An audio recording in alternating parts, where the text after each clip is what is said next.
So we're just getting the train to London because we're going to the TMP first conference. It's quite loud, but we're looking forward to it. We've not been in London for a while, so it'll be a good day.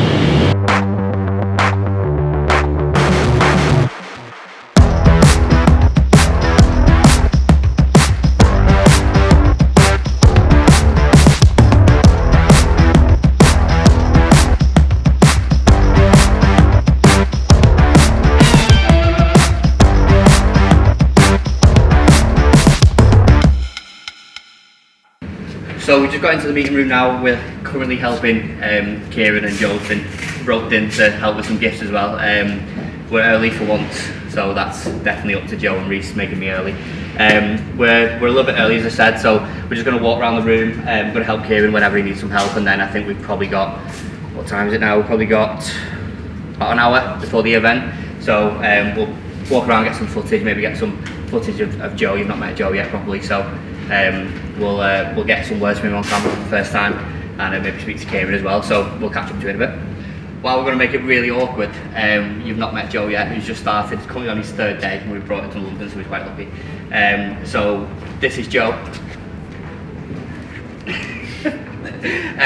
Joe's going to be helping with a lot of the tech side of things, which we'll formally introduce him next week probably.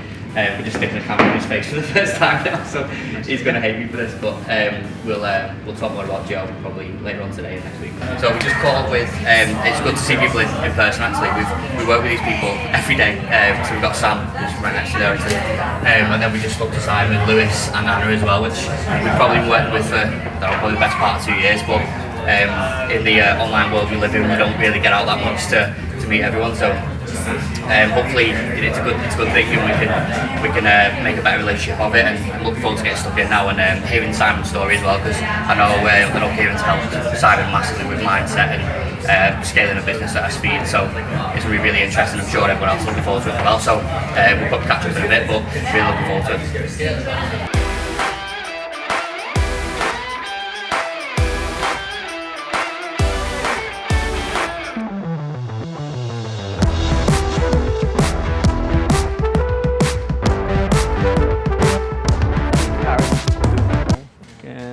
McGregor walk. It is. It's like knowing that, yeah, I've got this, you know? For me, I think I usually feel the most confidence in myself when I'm able to take a step back from things. But like generally on a day-to-day basis, I'm quite hands-on. Like I like to be able to see everything, I like to be able to touch everything, I like to be able to speak to everyone. And I tend to find when I'm the most confident in a day or in a week or in a month, it's usually when I'm confident in everyone else. I can take a step back and things can happen without me. Yeah, that's nice. usually my most confident. And how can you cultivate that? How can you make that easier? How can you bring more of that in your day-to-day? I think giving myself more time to think. Because when I give myself more time to think, that's when I think of everything outside of actually physically working. Yeah. And that's when you take into account other people's feelings, or maybe how they're feeling, or you need to ask that person, or you start delegating things out. Yeah, excellent. Transparency. Simon pays us monthly, and for it to not hit my client that pays us monthly is a little bit worrying.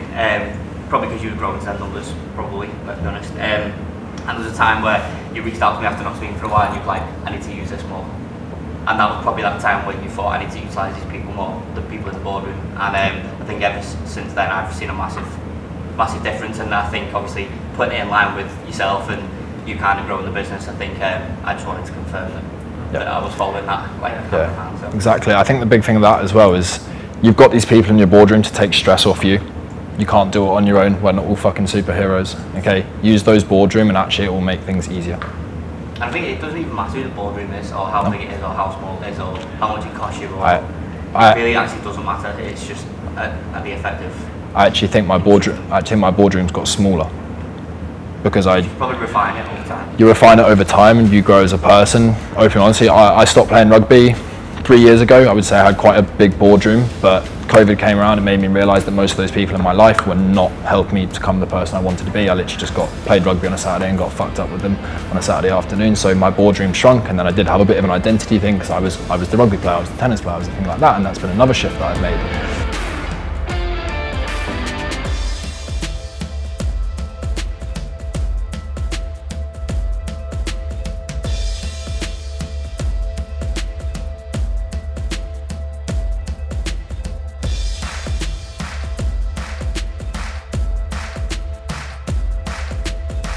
then for some reason at 12 a.m. to 2 a.m. my brain says, right, let's have a party, let's go. And for years I'll be lying in my bed like, oh, I'm not doing anything, beating myself up, I should be sleeping, why am I not like everyone else? Now I've just owned it. So between 12 a.m. and 2 a.m, that's usually when I'm talking to Cal, that's where I do a lot of my best creative work. So, and nobody's usually up at those times. So that's usually where I'm working and I'm tinkering and I'm working on the business. In the mornings, useless. Absolutely useless. You try and get me to do anything. For me, even breakfast is a struggle. Like I wake up, that's the only objective, eat food. And then it takes me about an hour to warm up. So for years when I was working in corporate, I wasn't that productive in the mornings. And I had to really push myself through. So I've now accepted my peak performance hours. And then that's how I work, and that's how I operate. And often we feel like we have to fit into the mold of the rest of the world. When actually, if you're a business owner and you're a coach, this is where you need to build your lifestyle around your peak performance hours and defend those times religiously wherever possible. Anytime something comes to mind, it goes on the board, else gets forgotten about, and each week I need to feel like I tick one of them off. So that's usually like the creative stuff. So I need to do one of them a week. I need to, once a week, I need to get up and do nothing. Like I said before, I get up and I need to be in it. I don't sit down or I don't do anything like that. So usually a Saturday or Sunday, I'll get up and at least to 12 o'clock, I just don't do anything. Watch YouTube, like I said, and go out and buy tea. So one of the Lucy will probably back me up on this if she could hear me saying it. She does everything because I'm always working. So once a week I make sure that I go out in the day and buy the tea, and then that gives me a self kind of, well, it takes something off her for her to do, but I come home with the tea and I feel like I've achieved something. I don't cook it like that. Come on. That's the modern equivalent of the caveman killing like a bear. It's like, oh, M&S bag, done it.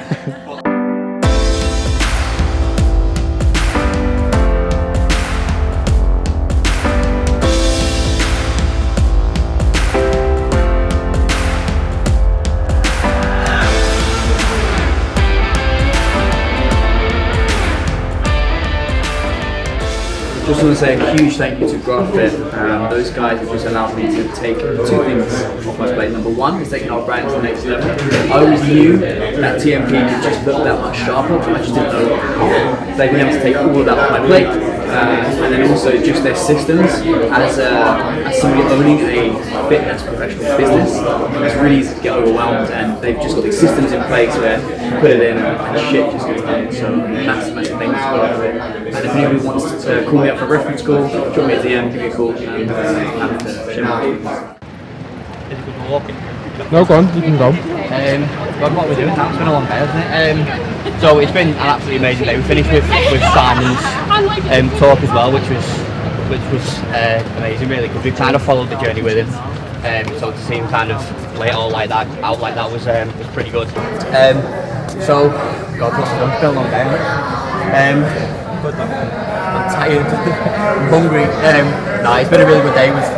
We've dug deep, to be honest. There's some deep questions that kind of put people on edge and stuff, but it's all kind of digging to the back of your mind, and it's been amazing. I think for me the biggest takeaway above the conference was meeting everybody that we've worked with for so long, and like I mentioned earlier on, in the online world that we live in, we don't get to meet people that often, so it was good to get Joe out as well, meet some people. A couple of days in, so we're just going to go and grab a drink now. I don't know what time it is now.